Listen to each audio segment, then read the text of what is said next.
Boa tarde, doutor Vitor. Boa tarde, doutora Maria José, tudo bem com a senhora? Sim, doutor, tudo bem. Sou todo ouvido. Do- É a sessão do dia 2 de outubro. Isso, doutora Maria José, exatamente. Bom, inicialmente agradeço pela disponibilidade do tempo de Vossa Excelência. Prometo tentar não tomar muito de vosso tempo aqui, prometo tentar ser breve nesses memoriais. Apenas falar algumas situações, enfim, né, que nos levaram a entrar com essa ação de reversão de justa causa dessa trabalhadora e, consequentemente, no recurso ordinário, que por hora, realmente a sentença improcedente nos surpreendeu diante dos fatos, enfim, das provas contidas nesse processo. Pois bem, doutora Maria José, Vossa Excelência, né, sabe tão melhor do que eu, inclusive, que a penalidade da justa causa ela é a penalidade máxima que pode ser acometida a um trabalhador. E que para isso, doutora Maria José, precisa haver uma série de requisitos, ou então até mesmo uma prova cabal, para que a empresa de fato possa vir a demitir, né, aplicar a pena capital, a pena máxima a esse trabalhador. O que, no nosso entender, com as devidas vênias, nós entendemos que a sentença de primeiro grau merece a reforma, porque não há, em nosso entendimento, uma prova cabal que concretize o fato narrado pela empresa na demissão por justa causa da reclamante ou recorrente.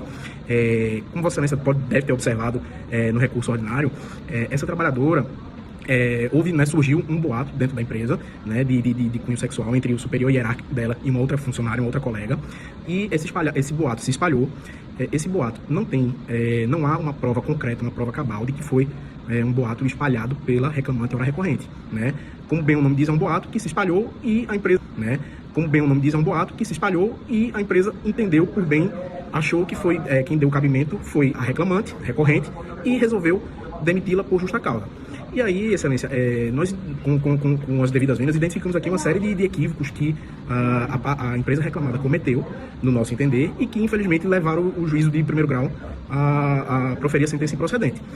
O juízo de primeiro grau, ele levou em consideração, Excelência, o depoimento da testemunha da reclamada, né, o senhor Antônio, que é, salvo engano, gerente de RH, que não trabalha diretamente com a reclamante recorrente, que fez uma investigação sem informar a reclamante que ela estava sendo investigada, né?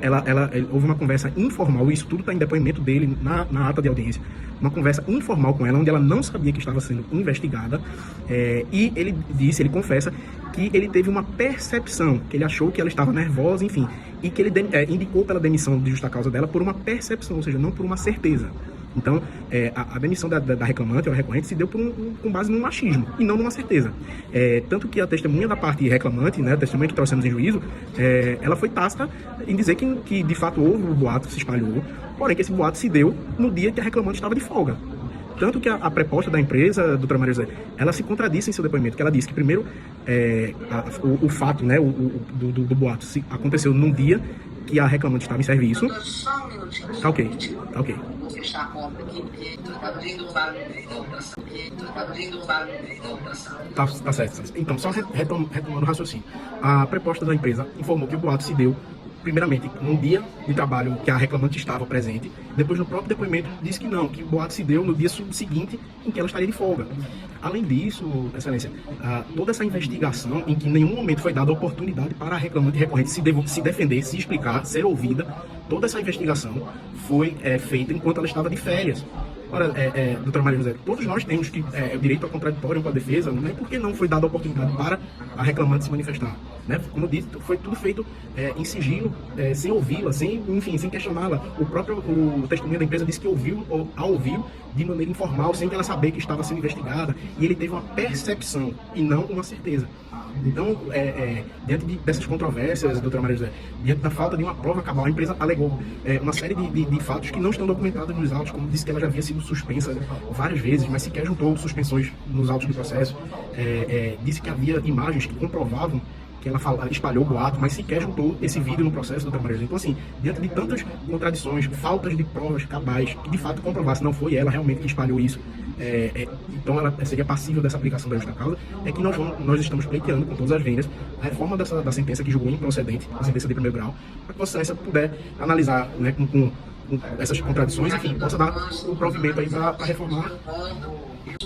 Os depoimentos, né? Uhum. Tem vídeo, porque eu acho que isso, assim, é importante para a gente que veio no primeiro grau, gosta de olhar tudo bastante calmamente, né? Então, ele está para essa sessão do dia 2 de outubro, é uma sessão de fato presencial. O senhor vai ter a oportunidade de sustentar também. Já falou com os colegas, doutor? Não, doutora Maria José, não tive a oportunidade de falar com os... Tá, eu vou ver se eu consigo despachar com eles na segunda-feira, então. Tá ok, doutora Maria José, mais um? Não, só isso mesmo. Isso. Tá ok, doutora Maria José, eu agradeço a atenção, a disponibilidade e desejo à senhora uma boa tarde e um bom final de semana. Muito obrigado, viu? Até logo, boa tarde. Tchau, tchau.